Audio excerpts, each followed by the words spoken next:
ಎಲ್ಲ ಶಾಸಕರು ನಮ್ಮ ತಂದೆ ಪರವಾಗೇ ಇದ್ದಾರೆ. ನಮ್ಮ ತಂದೆಯವರೇ 5 ವರ್ಷವನ್ನ ಪೂರೈಸ್ತಾರೆ, 5 ವರ್ಷ ಮುಖ್ಯಮಂತ್ರಿಯಾಗಿ ಮುಂದುವರಿತಾರೆ. ಮೈಸೂರಿನಲ್ಲಿ ಯತೀಂದ್ರ ಸಿದ್ದರಾಮಯ್ಯ ಹೇಳಿಕೆ ಕೊಟ್ಟಿದ್ದಾರೆ.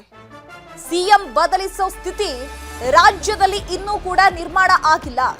ಹೈಕಮಾಂಡ್ ತೀರ್ಮಾನಕ್ಕೆ ಎಲ್ಲರೂ ಬದ್ಧರಾಗಿರ್ತೀವಿ.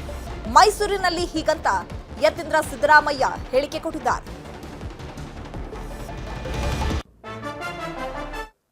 ಇವತ್ತು ಸದ್ಯಕ್ಕೆ ನನಗಂತೂ ಆಸ್ ಅ ಪಾರ್ಟಿ ವರ್ಕರ್ ಆಗಿ MLA ಆಗಿ ಸದ್ಯಕ್ಕೆ ಮುಖ್ಯಮಂತ್ರಿಗಳನ್ನು ಬದಲಾಯಿಸೋ ಪರಿಸ್ಥಿತಿ ಅಂತೂ ನಂಗೆ ಕಾಣಿಸಿಲ್ಲ. ಯಾಕೆಂತಂದ್ರೆ ಮುಖ್ಯಮಂತ್ರಿಗಳ ಮೇಲೆ ಯಾವುದೇ ದೂರಿಲ್ಲ, ಹಗರಣ ಅಂತ ಏನಿಲ್ಲ, ಒಳ್ಳೆ ಆಡಳಿತ ಕೊಟ್ಟಿದ್ದಾರೆ, MLAಗಳು ಅವ್ರ ಪರವಾಗಿದ್ದಾರೆ. ಸೊ ಹಾಗಾಗಿ ಬದಲಾಯಿಸುವಂಥ ಅಗತ್ಯ ನನಗೆ ಕಾಣಿಸಿಲ್ಲ. ಆದರೂ ಕೂಡ ಕೆಲವರು ಕೇಳಿದ್ದಾರೆ, ಸೊ ಏನು ಬೇರೆಯವ್ರಿಗೆ ಯಾರು ಮುಖ್ಯಮಂತ್ರಿ ಪದವಿ ಕೊಡಬೇಕು ಅಂತ ಹೇಳಿ ಅದನ್ನು ತೀರ್ಮಾನ ಮಾಡಬೇಕಿಂತವ್ರು ಹೈಕಮಾಂಡ್ ಅವರು. ಸೊ ಹೈಕಮಾಂಡ್ ಅವರು ಇದ್ರ ಬಗ್ಗೆ ಏನಾದರೂ ಮಾತಾಡೋದಕ್ಕಿಂತ ಮುಂಚೆ ನಾವೇನೇ ಅಭಿಪ್ರಾಯ ಹೇಳಿದ್ರು ಅದು ಸರಿ ಇರುತ್ತೆ. ಪೂರ್ಣಾವಧಿ ಆಗುತ್ತಾ ಸಿದ್ದರಾಮಯ್ಯನವ್ರದ್ದು 5 ವರ್ಷ? ನಂಗೆ ಈಗ ಹೇಳಿದೆ, ಹೈಕಮಾಂಡ್ ಅವ್ರು ತೀರ್ಮಾನ ತಗೋಬೇಕು. ಹೈಕಮಾಂಡ್ ಅವ್ರು ಏನು ತೀರ್ಮಾನ ತಗೋತಾರೆ ಅದಕ್ಕೆ ಎಲ್ಲರೂ ಕೂಡ ಇವತ್ತಿನ ಪರಿಸ್ಥಿತಿಯಲ್ಲಿ ನನಗೆ ವೈಯಕ್ತಿಕವಾಗಿ ಅನ್ಸುತ್ತೆ ಖಂಡಿತ ಸಿದ್ದರಾಮಯ್ಯ 5 ವರ್ಷ ಶಾಸಕರ ಬೆಂಬಲ ಇದೆ ಸಿದ್ದರಾಮಯ್ಯನವರಿಗೆ. ಈಗ ಪಕ್ಷದ ವಿಚಾರಗಳನ್ನ ಆ ರೀತಿ ನಾವ್ಯಾಕೆ ಮೀಡಿಯಾ ಮುಂದೆ ಚರ್ಚಿಸಬೇಕು? ಅದನ್ನೆಲ್ಲ ಮಾತಾಡೋದು 20 ಜನ ಇದ್ದಾರೆ, 50 ಜನ ಇದ್ದಾರೆ, ಈ ತರದ ಚರ್ಚೆ ಯಾರೇನಾದ್ರು ಮಾತಾಡ್ಕೊಳ್ಳಿ, ಬಟ್ ಆ ಥರ ವಿಚಾರಗಳನ್ನ ಮೀಡಿಯಾ ಮುಂದೆ ಚರ್ಚೆ ಮಾಡ್ಬೇಕು. ನನಗಂತೂ ಗೊತ್ತಿಲ್ಲ ಯಾವ ತರ ಹೇಳಿದ್ರ ಸಿಎಂ ಅವರು ತಮ್ಮ ಹತ್ರ ಅಥವಾ ಬೇರೆ ನಾಯಕರುಗಳಾಗಿ ಯಾರು ಪವರ್ ಶೇರಿಂಗ್ ಬಗ್ಗೆ ಮೊದಲೇ ತೀರ್ಮಾನ ಆಗಿತ್ತು ಅನ್ನೋದನ್ನ ಯಾರು ನಮ್ಗೆ ಚೇಂಜ್ ಮಾಡೋ ಅಗತ್ಯನೇ ಕಾಣಿಸಿಲ್ಲ. ಯಾಕೆಂತಂದ್ರೆ ಅವ್ರ ಬಗ್ಗೆ ಯಾವುದೇ ದೂರಿಲ್ಲ. ಸೊ ಅನಗತ್ಯವಾಗಿ ಬದಲಾವಣೆ ಕೂಗೆ ಬರಬಾರ್ದಾಗಿತ್ತು, ಆದ್ರೂ ಕೂಡ ಬಂದಿದೆ. ಬಟ್ ಹೈಕಮಾಂಡ್ ಇವತ್ತು ಕೂಡ DK ಶಿವಕುಮಾರ್ ಅವರು ಪೋಸ್ಟ್ ಹಾಕಿದ್ದಾರೆ, ಕೊಟ್ಟ ಮಾತನ್ನು ಉಳಿಸ್ಕೊಳ್ಳೋದು. ನಾನು ಹೇಳಿದ್ನಲ್ಲ, ಹೈಕಮಾಂಡ್ ಅವ್ರಿಗೆ ಏನ್ ಮಾತು ಕೊಟ್ಟಿದ್ದಾರೆ ಆ ಮಾತಿನಂತೆ ನಡೀತಾರೆ ಎಲ್ಲರೂ ಕೂಡ. ಸೊ ಹಾಗಾಗಿ ಅವ್ರು ಯಾವ ಕಾಂಟೆಕ್ಸ್ಟ್ ಅಲ್ಲಿ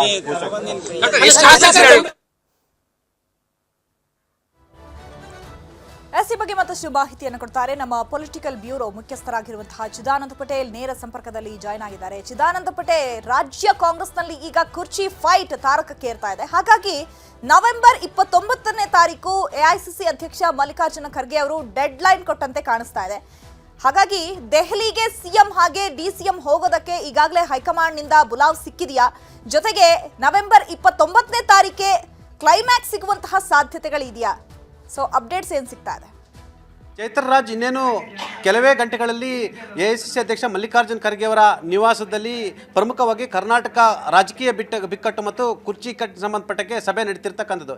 ಈ ಸಭೆಗೆ ಕರ್ನಾಟಕ ಕಾಂಗ್ರೆಸ್ ಉಸ್ತುವಾರಿ ಸುರ್ಜೇವಾಲಾ ಹಾಗೂ AICCಯ ಪ್ರಧಾನ ಕಾರ್ಯದರ್ಶಿ ಆಗಿರ್ತಕ್ಕಂಥ KC ವೇಣುಗೋಪಾಲ್ ಕೂಡ ಆಗಮಿಸಲಿದ್ದಾರೆ. ಪ್ರಮುಖವಾಗಿ ಕರ್ನಾಟಕ ಕುರ್ಚಿ ಬಿಕ್ಕಟ್ಟಿನ ಸಂಬಂಧಪಟ್ಟಗೆ ಪ್ರಮುಖವಾಗಿ ಚರ್ಚೆ ಆಗ್ತಿರ್ತಕ್ಕಂಥದ್ದು. ಯಾಕಂತ ಹೇಳಿದ್ರೆ ಈಗಾಗಲೇ DK ಶಿವಕುಮಾರ್ ಅವರು ಯಾವುದೇ ಕಾರಣ ಕೂಡ ನಾನು ಪಟ್ಟನ್ನು ಸಡಿಲಿಸಿಲ್ಲ ಅಂತ ಹೇಳಿರ್ತಕ್ಕಂಥದ್ದು. ಈಗಾಗಲೇ ಅವರ ಪರವಾಗಿ ನಿರ್ಮಲಾನಂದನಾಥ ಸ್ವಾಮೀಜಿ ಮತ್ತು ಒಕ್ಕಲಿಗ ಸಮುದಾಯ ನಿಂತಿರ್ತಕ್ಕಂಥದ್ದು ಮತ್ತು ಈಗಾಗಲೇ ಶಾಸಕರ ಪರೇಡ್ ಕೂಡ ಆಗಿರ್ತಕ್ಕಂಥದ್ದು. ಎಲ್ಲ ಬೆಳವಣಿಗೆ ನಡುವೆ ಕೂಡ ಇದೀಗ ಮುಖ್ಯಮಂತ್ರಿ ಬಣದಿಂದಲೂ ಕೂಡ ಒಂದಷ್ಟು ತಂತ್ರಗಾರಿಕೆ ನಡೀತಿರ್ತಕ್ಕಂಥದ್ದು.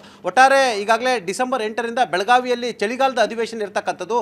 ಈ ಒಂದು ಚಳಿಗಾಲದ ಅಧಿವೇಶನಕ್ಕೆ ಮುನ್ನವೇ ಮುಖ್ಯಮಂತ್ರಿ ಹುದ್ದೆಯನ್ನು ಬದಲಾವಣೆ ಮಾಡ್ತಾರೆ ಎಂಬ ಚರ್ಚೆ ಕೂಡ ನಡೀತಿರ್ತಕ್ಕಂಥದ್ದು. ಮತ್ತೊಂದು ಕಡೆ ದಿವಂಗತ ದೇವರಾಜ ಅರಸರವರು ರಾಜ್ಯದ ಮುಖ್ಯಮಂತ್ರಿಯಾಗಿ 7 ವರ್ಷ 239 ದಿನಗಳ ದಾಖಲೆಯ ಮುಖ್ಯಮಂತ್ರಿ ಆಗಿದ್ರು. ಆ ದಾಖಲೆಯನ್ನು ಹಾಲಿ ಮುಖ್ಯಮಂತ್ರಿಗಳು ಮುರಲಿಕ್ಕೆ ಇನ್ನು ಸದ್ಯ 47 ದಿನಗಳು ಬಾಕಿ ಇರತಕ್ಕಂಥದ್ದು.